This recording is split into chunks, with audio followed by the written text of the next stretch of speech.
Hey everybody, Adrian Fontes, Arizona Secretary of State here. It is January, the 31st day of January of 2025. January 31st, 2025. I'm telling you, why are you guys laughing? I mess up the date and you're going to throw me off for the whole show today. Tomorrow is the start of Black History Month, February 1st. We're super excited to celebrate the history of African Americans here in Arizona and across the United States of America by recognizing the amazing contributions of some of our great citizens who did some really great stuff.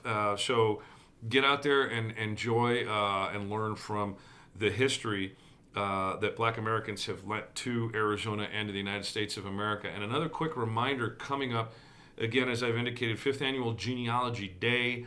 That's going to be on March 29th. It is a free event. Sign-up information is going to be coming up soon. You got to sign up. I think it's limited enrollment, right? For Genealogy Day. So remember, March 29th is Genealogy Day. Again, as I indicated last week, we're going to have that information for you forthcoming. Stand by. We don't have it just yet. Today we're going to go straight to the book because it's a great book, and it's got one of my favorite stories in it. It's called The Way It Was, Tales of Southern Arizona, and it's a phenomenal compilation by Anthony Sayali.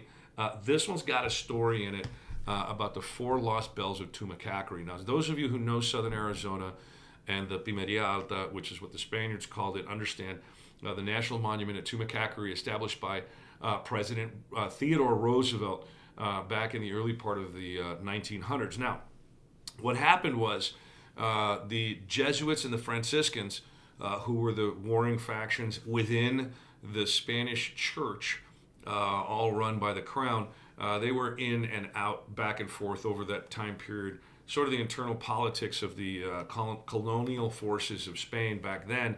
At one point, Tumacacri was established by Father Kino, the same Father Kino who did San Javier del Bac in Tucson, right near an old settlement called Tubac. And Tubac, for many of you who know, is a great place, great food, beautiful countryside down there. It's the same Santa Cruz Valley that I grew up in.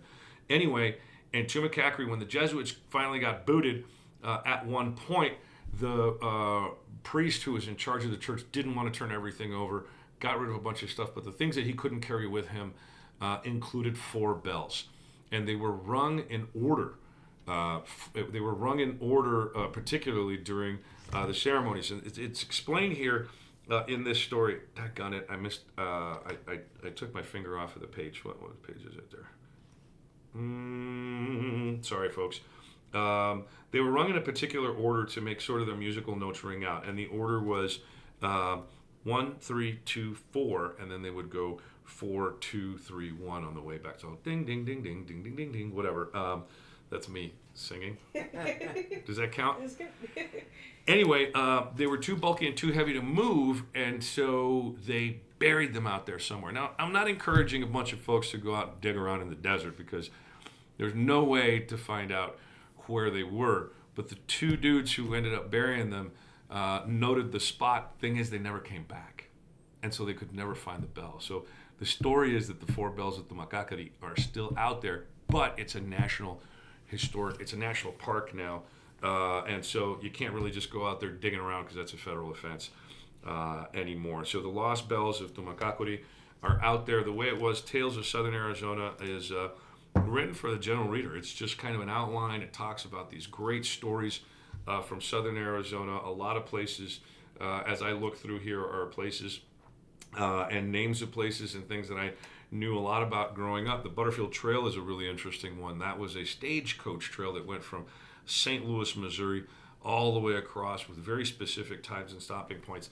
And as a matter of fact, the Butterfield Trail is a display right now at the Arizona Historical Museum up on Curry in Tempe. If you go to the Arizona Historical Museum, the Butterfield Trail stuff, they've got some artifacts, some beautiful paintings of all of the different stage stops along that trail. Go check that stuff out over at the Arizona Historical Society Museum up on Curry and Tempe. That's a great little connection. But again, The Way It Was, Tales of Southern Arizona, really good read. Goes back to a lot of the sort of the mining speculator days. It goes back to the days of a lot of the different ways that transportation happened and really interesting things about Southern Arizona. So Okay, for our question of the day, um, does the change in presidents affect the Secretary of State? If so, how? Well, as to the federal Secretary of State, obviously we have a new Secretary of State, was confirmed pretty right away by the U.S. Senate.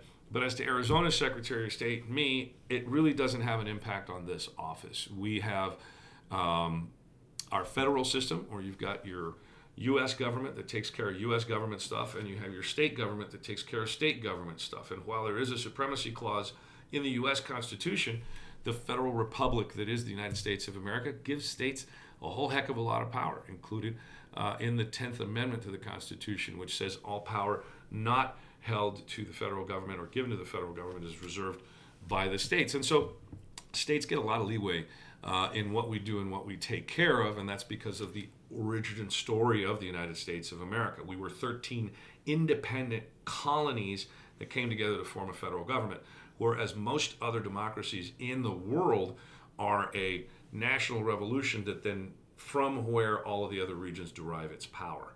So we were kind of more of a bottom-up creation. That's why we're a federal republic versus the way a lot of other countries operate with a parliament that sort of runs the entire government, and then they give the power to the regions, whatever the subdivision happens to be. So we don't have a ton of change here in this office because of the new administration in Washington, D.C.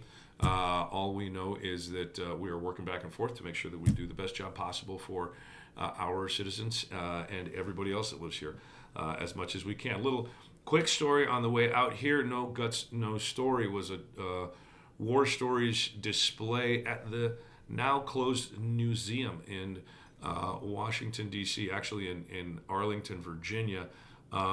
It was a museum that was dedicated to the news. It actually had on display the vehicle that was bombed by the mafia that Don Bowles, the Arizona Republic reporter, was assassinated in just outside the Clarendon Hotel up near downtown Phoenix, Arizona, many years ago. So attacks against our media we don't like because a free press is essential to the operation of this federal republic. Government's got to get criticized. You've got to have honest voices across the board, making things happen and keeping everybody honest. That is it for Fridays with Fontes. Happy new month tomorrow. Hope everybody stays safe this weekend, has a good time, and even though it's still a little bit chilly, although Arizona's got weather here and there, make sure your kids are safe around water. Thank you.